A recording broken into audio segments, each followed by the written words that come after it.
मौत परिणाम मेरी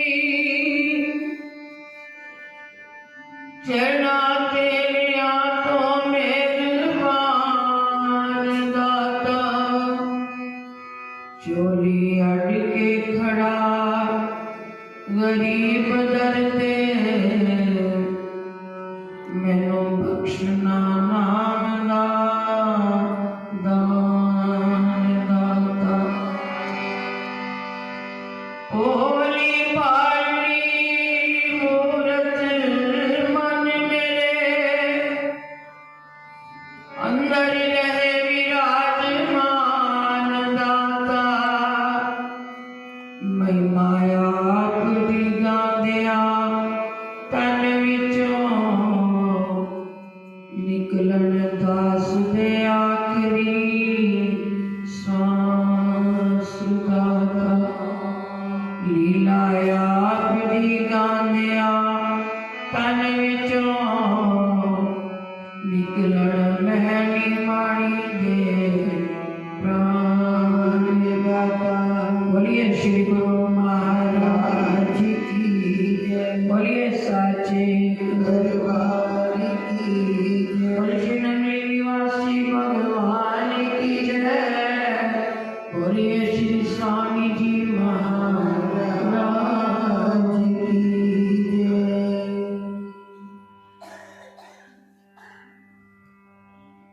गुरु महाराज जी के पावन पवित्र चरणों में अमृत बेला की पावन घड़ियों में अपनी हाजिरी लगा रहे हैं, सत्संग का आनंद ले रहे हैं। ये एक स्वाभाविक बात है कि रात को हमारा जो मन है, मस्तिष्क है, निद्रा में विश्राम लेता है, जो हमारे शरीर को तरोताजा कर देता है। अगर भगवान ने ये रात ना बनाई होती तो लगता है कि आदमी पागल हो जाता,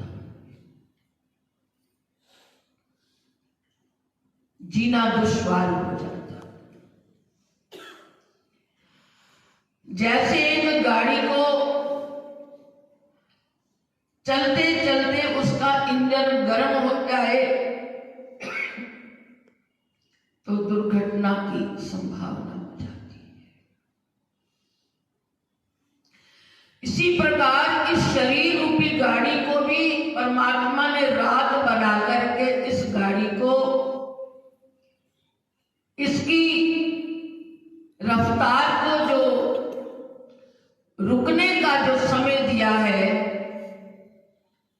वो यही एक कारण है कि ये शरीर की गाड़ी सही चले। अब ये शरीर की बात है और आज के युग में आदमी अपने आप को निद्रा में भी विचारों में रहता है। कोई ना कोई संकल्प विकल्प हमारे अंदर चलता ही रहता है। उसके लिए जरूरी है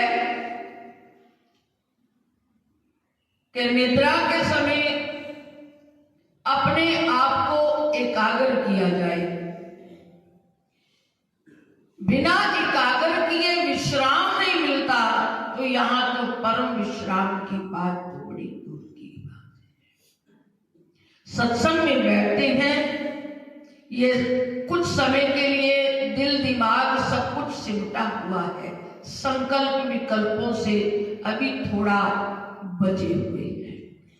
ऐसा समय, इसको महापुरुषों ने ब्रह्म मुहूर्त क्यों कहा है?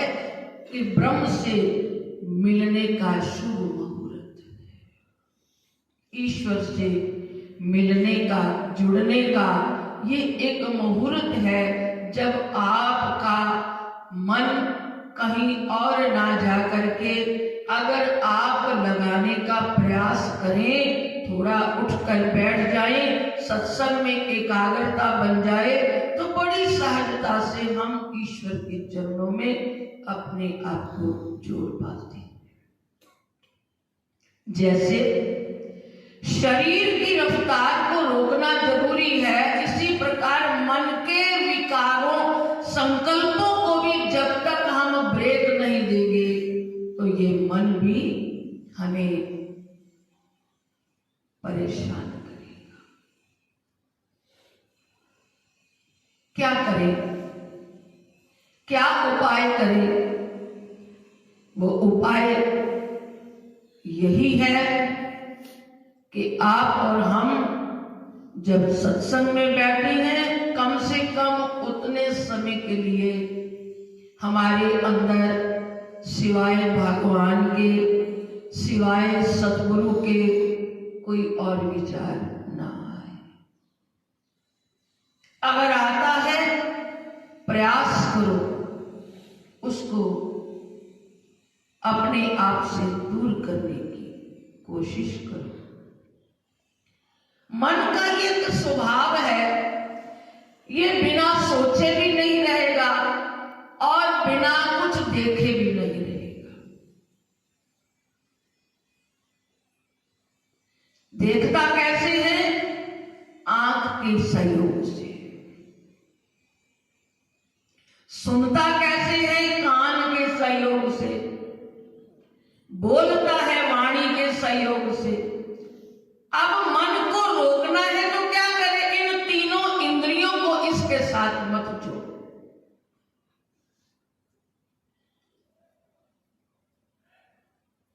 क्यों? मन की ये शक्ति आंख के साथ जुड़ गई तो देखेगा, कान के साथ जुड़ गई तो सुनेगा और वाणी के साथ जुड़ गई तो ये बोलेगा। लेकिन सत्संग में अगर बैठकर ये तीनों इंद्रियां सही दिशा की ओर जाएं तो क्या क्या काम करेंगी? यहां सुन करके राम नाम का संकीर्तन हो रहा है, कोई अच्छी बात सुनने को मिल रही है तो मन इसके साथ जुड़ गया तो कोई अच्छा ही सुनेगा। आंख के साथ मन की शक्ति जुड़ गई तो भगवान को ही देखेगा, सतगुरु को ही देखेगा। वाणी के साथ ये मन की शक्ति जुड़ गई तो केवल यहाँ कुछ जो संगीत के साथ, धुन के साथ भगवान का नाम गाया जा रहा है, उसमें भी आनंद प्राप्त करेगा। इस मन को किसी भी तौर तरीके से कुछ समय के लिए